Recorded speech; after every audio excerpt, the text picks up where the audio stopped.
So hello students, तो चलिए हम गुट निरपेक्ष आंदोलन के लास्ट और थर्ड लेक्चर की ओर बढ़ते हैं। तो इस पे हम देखते हैं कि जो इसका 8th पॉइंट आपको लिखना है, गुट निरपेक्ष आंदोलन की उपलब्धियाँ।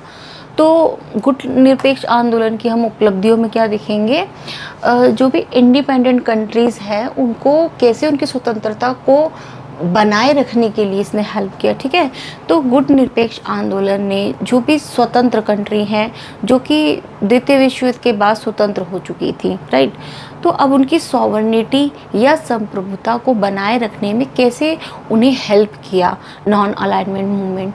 तो सॉवरेनिटी क्या होता है? सॉवरेनिटी जो भी आप अपनी डिसीजन मेकिंग है, अपने देश के आंतरिक मामले की जो निर्णय निर्माण की जो प्रक्रिया है, आप स्वतंत्र रूप से ले पाए।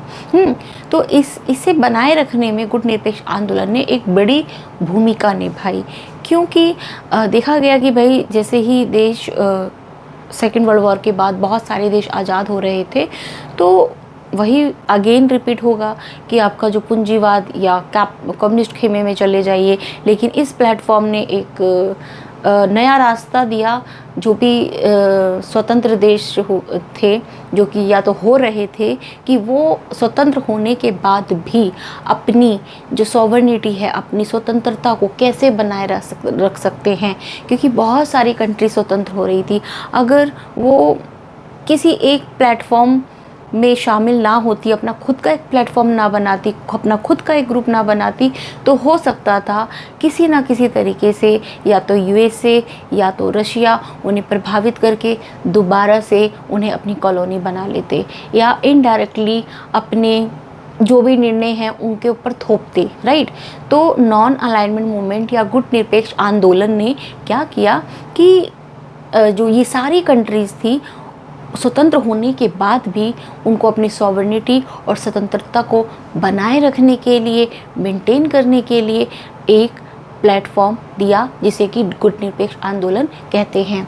नेक्स्ट है आपका ग्लोबल रिकॉग्निशन। अब जो आपका गुट निरपेक्ष आंदोलन है, उसे अंतर्राष्ट्रीय मंच पर एक वैश्विक पहचान मिली। पहले क्या था? पहले सिर्फ 2 महाशक्तियाँ उभर कर आ रही थी, यूएसए एंड यूएसएसआर।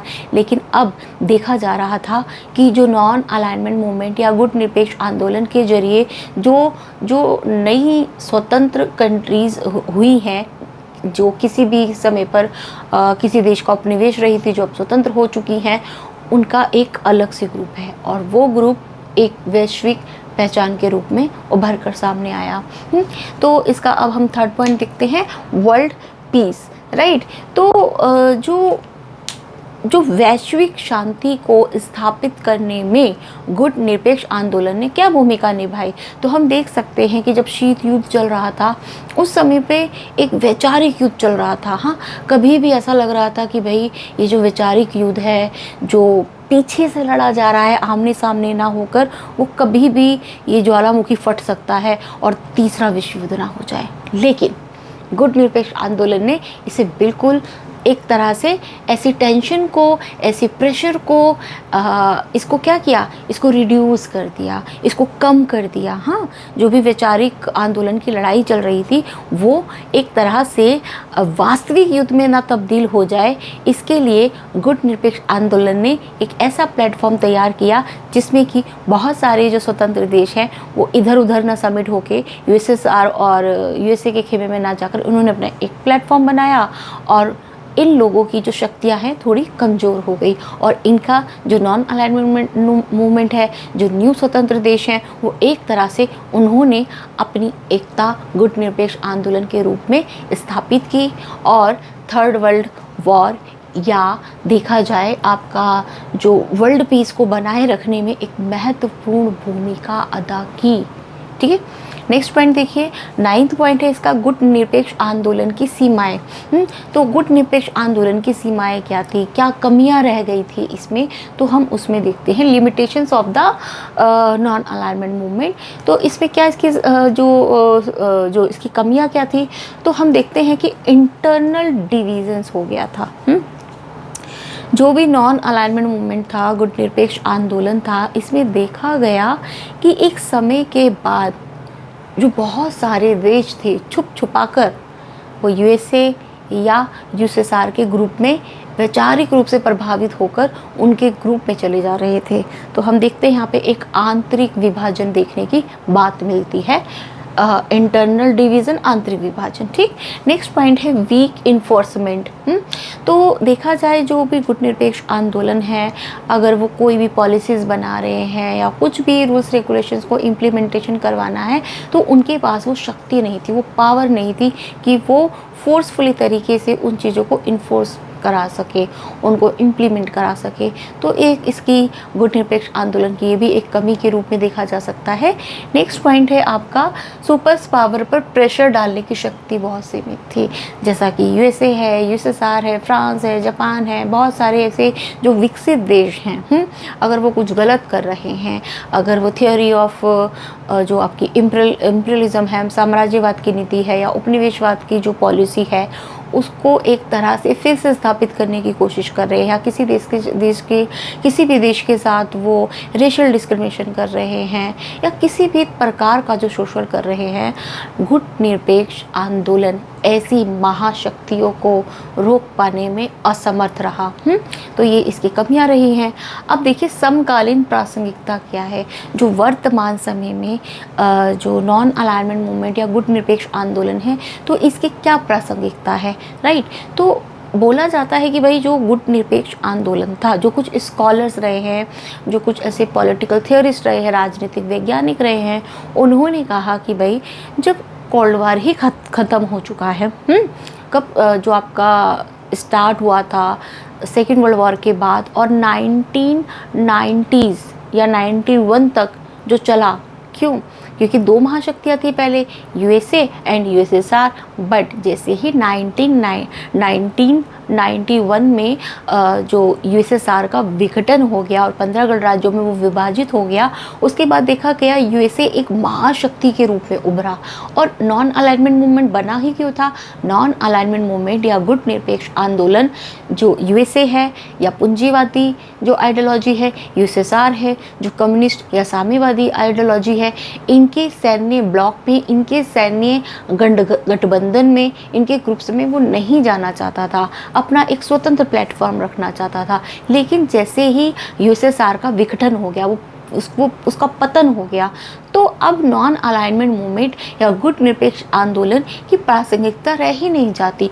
बहुत सारे राजनीतिक वैज्ञानिक मानते हैं कि भाई अब इसकी क्या प्रासंगिकता है, लेकिन नहीं, अभी भी देखा जाए, अगर बेशक ही यूएसएसआर या कम्युनिस्ट आइडियोलॉजी का पतन हो गया हो, लेकिन फिर भी गुट निरपेक्ष आंदोलन कई पर्सपेक्टिव से अपनी प्रासंगिकता समकालीन या वर्तमान समय में बनाए रखे हुए है। तो देखते हैं कैसे है।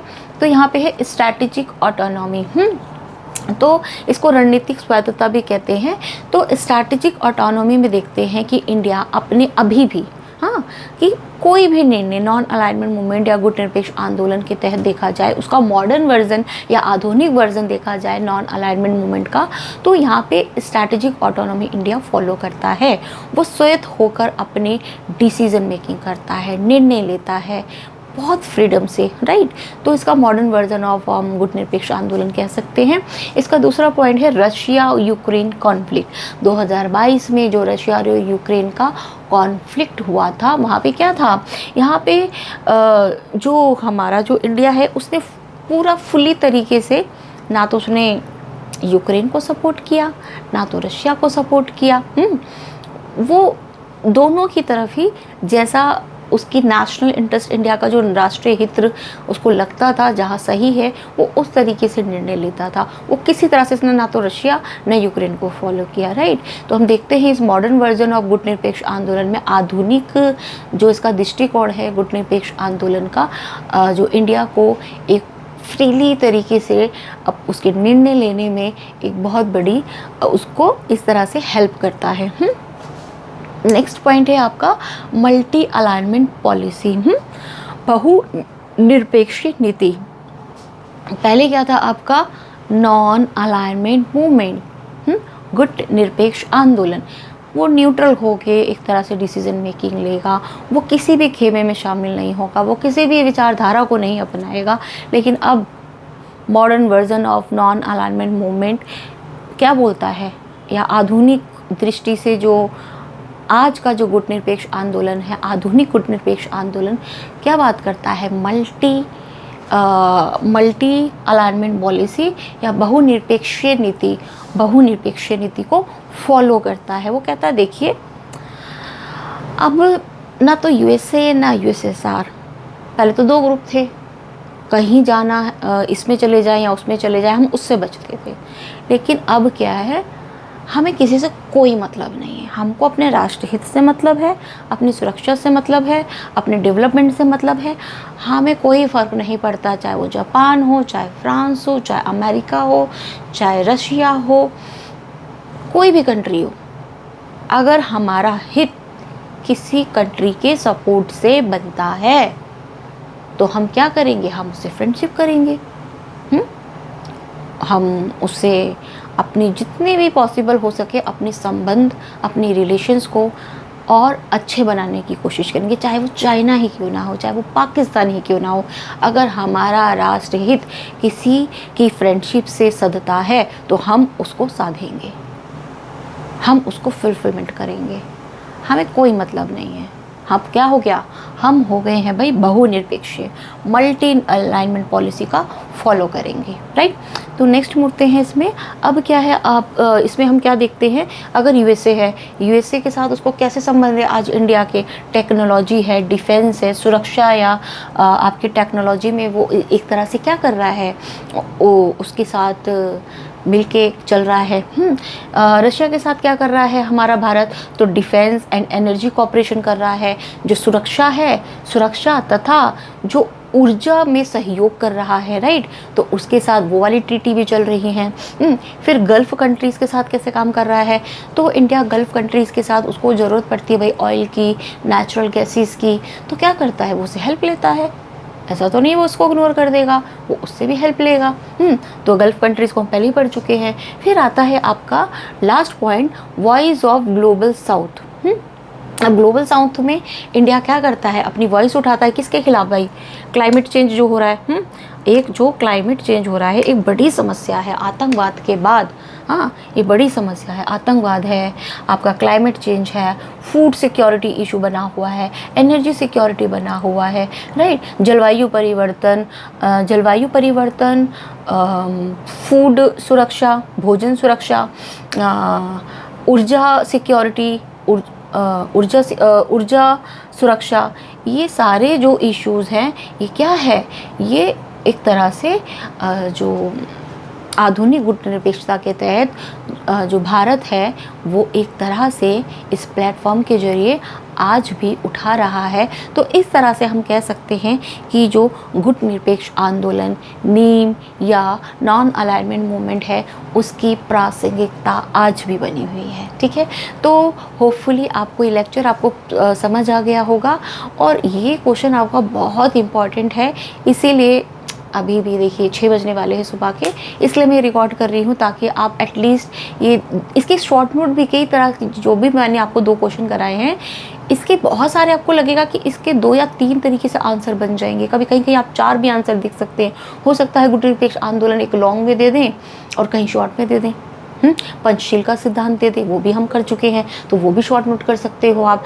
इंडिया यूएसए का रिलेशन अगर आ गया या जो भी है, तो आप इस तरह से यहाँ से जो भी आप पढ़ के अपना आंसर और अच्छे से बना के लिख सकते हैं। तो ये 2 आंसर में आपके काफ़ी क्वेश्चंस कंप्लीट हो गए, काफ़ी टॉपिक्स आ गए हैं अगर आप बहुत आराम से इसको पढ़ेंगे, राइट। तो अगर आप लोग मुझे थोड़ा पहले मैसेज कर देते तो मैं आपके ये लेक्चर्स पहले रिकॉर्ड कर देती, लेकिन मुझे आप लोगों के मैसेजेस बहुत लेट आए, ठीक है। तो आई होपफुली आपको ये लेक्चर समझ आया होगा, और all the very best for your exam. चलिए एक स्क्रीनशॉट ले लीजिए आप लोग। Thank you.